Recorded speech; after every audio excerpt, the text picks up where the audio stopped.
एक नगर में सुशीला नाम की औरत अपनी दो बेटियों सीमा और राधा के साथ रहती थी।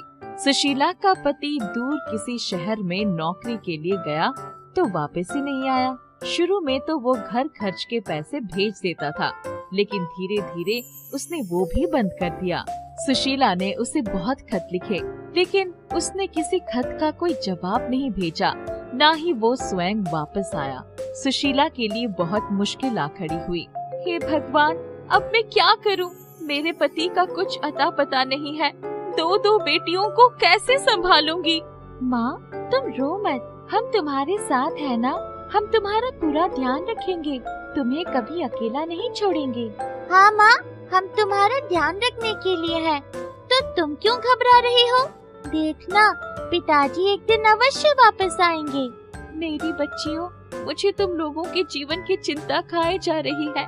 तुम्हारी पढ़ाई लिखाई और तुम्हारी शादी कैसे होगा सब। माँ, तुम चिंता मत करो, मेरी 10वीं की परीक्षा खत्म होने वाली है और परीक्षा के बाद मैं छोटे बच्चों को ट्यूशन पढ़ाऊंगी, जिससे थोड़े पैसे बन जाएंगे और तुम्हारी मदद हो जाएगी और हम दोनों मिलकर राधा की पढ़ाई जारी रखेंगे। माँ, अपनी बेटियों की बातें सुनकर सुशीला को कुछ हिम्मत मिली। घर का खर्च चलाने के लिए सुशीला मजदूरी का काम करती और उसकी बेटियां सुबह विद्यालय जाती और दोपहर में विद्यालय से वापस आकर पढ़ाई के साथ साथ घर का काम भी संभालती। सुशीला रात को थककर आती तो दोनों बेटियां उसका पूरा ध्यान रखती।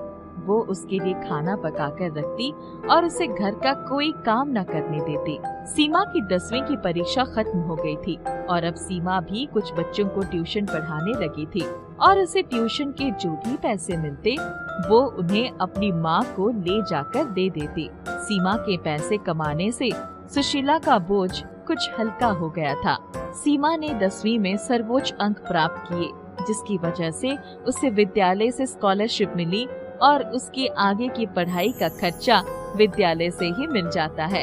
इधर सुशीला की छोटी बेटी राधा भी पढ़ाई में बहुत होशियार थी और वो भी अपनी बहन की तरह कक्षा में सर्वोच्च अंक प्राप्त करती थी। सुशीला को ये देखकर बहुत खुशी होती कि उसकी दोनों बेटियां पढ़ लिखकर एक दिन बहुत आगे जाएंगी।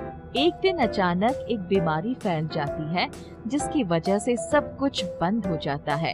दुकानें, दफ्तर, विद्यालय, सब जगह ताला लग जाता है। सरकार के आदेश पर लोगों को अपने घरों में कैद होकर रहना पड़ता है। सुशीला का भी काम बंद हो जाता है और घर में रखे पैसे धीरे धीरे खत्म होने लगते हैं। हे भगवान, ये सब क्या हो रहा है? अब क्या करेंगे? यदि ऐसा ही चलता रहा तो एक दिन घर में रखे सारे पैसे खर्च हो जाएंगे और फिर क्या होगा? सीमा और राधा भी गहन चिंता में पड़ जाती है कि अब क्या होगा। एक दिन सीमा और राधा बाजार से सब्जी खरीदने जाती हैं। सरकार के आदेश के अनुसार केवल जरूरी चीजों की दुकानें एक निश्चित समय तक खोलने का आदेश था। सीमा और राधा उस समय में ही बाजार से सब्जी और अन्य जरूरी सामान लेने जाती है। जब वो दुकान पर सामान लेने के लिए खड़ी होती है, उसी समय टेलीविजन पर देश के प्रधानमंत्री का भाषण आ रहा होता है, जिसमें वो आत्मनिर्भर बनने की बात कर रहे थे। सीमा देखती है सभी ने मुंह पर मास्क लगा रखे थे। सीमा और राधा ने अपने मुंह पर दुपट्टा बांध रखा था, क्योंकि उनके पास मास्क नहीं थे। सीमा बाजार से एक मास्क भी खरीदती है और घर आकर, देखो माँ, मैं ये मास्क लेकर आई हूँ। अरे लेकिन इसकी क्या जरूरत थी? तुम लोगों ने तो अपने मुंह पर दुपट्टा बांध ही रखा था ना। और फिर तुम लोगों को कौन सा रोज रोज बाहर जाना है जो तुम्हें इस मास्क की जरूरत हो?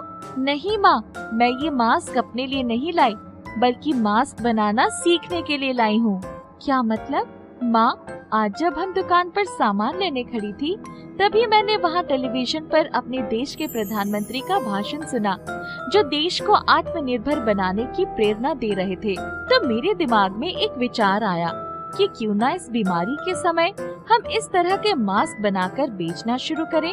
इस समय लोगों को इनकी बहुत जरूरत है।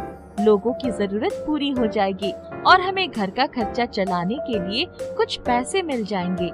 सीमा की बातें सुनकर सुशीला बहुत खुश होती है और वे लोग घर में रखे सामान की मदद से ही मास्क बनाना शुरू कर देती है। सीमा और राधा वो बने हुए मास्क बाजार में खुली कुछ दुकानों पर बेचने लगती हैं और जल्दी ही उनका मास्क बनाने का काम अच्छा चलने लगता है। लोग उनसे घर आकर मास्क खरीदने लगते हैं, जिससे उनकी अच्छी आमदनी हो जाती है। वक्त बीतता गया। सीमा और राधा अब बड़ी हो गई थी। सीमा मन लगाकर सरकारी स्कूल में शिक्षिका की नौकरी के लिए तैयारी करने लगती है और राधा एक डॉक्टर बनना चाहती है, जिसके लिए उसे बहुत पैसों की आवश्यकता होती है। इसके लिए वो पढ़ाई के साथ साथ एक डॉक्टर के क्लिनिक पर सहायक का काम करने लगती है। राधा बहुत लगन और मेहनत से डॉक्टर के साथ काम करती है कि डॉक्टर भी उसकी पढ़ाई में उसकी सहायता करने लगती है। एक दिन सीमा खुश होते हुए घर आती है और सुशीला को गले लगा लेती है। माँ, आज मैं बहुत खुश हूँ और तुम भी जब मेरी बात सुनोगी तो खुशी से झूम उठोगी। अरे झूमूंगी तो तब जब तू बताएगी कि बात क्या है। माँ, मुझे सरकारी नौकरी मिल गई है। मुझे शहर के एक बड़े सरकारी विद्यालय में एक शिक्षिका की नौकरी मिल गई है। अब आपको काम करने की कोई जरूरत नहीं है माँ। अब आपकी बेटी घर संभालेगी। सच? तुझे सरकारी नौकरी मिल गई है? मैं बहुत खुश हूँ बेटी। लेकिन अभी राधा को भी डॉक्टर बनाना है, तो मेहनत तो अभी मुझे करनी पड़ेगी ना। तभी राधा भी वहाँ आ जाती है। नहीं माँ, अब आपको सिर्फ आराम करना है। बहुत मेहनत कर रही है आपने। मतलब माँ, मैं जिस डॉक्टर के साथ काम कर रही हूँ वे मेरी मेहनत और लगन से बहुत प्रभावित है और उन्होंने मुझे स्कॉलरशिप दिलवा दी है। अब मेरी पढ़ाई का कोई खर्चा नहीं होगा माँ, और जल्दी ही मैं डॉक्टर बन जाऊंगी। भगवान का लाख लाख शुक्र है, उन्होंने मेरी दोनों बेटियों की जिंदगी सफल बना दी। आज मेरी बड़ी बेटी सीमा को सरकारी नौकरी मिल गई और राधा को डॉक्टरी की पढ़ाई पूरी करने के लिए स्कॉलरशिप दिलवा दी। तीनों भगवान के आगे मत्था टेकते हैं और उन्हें शुक्रिया करते हैं।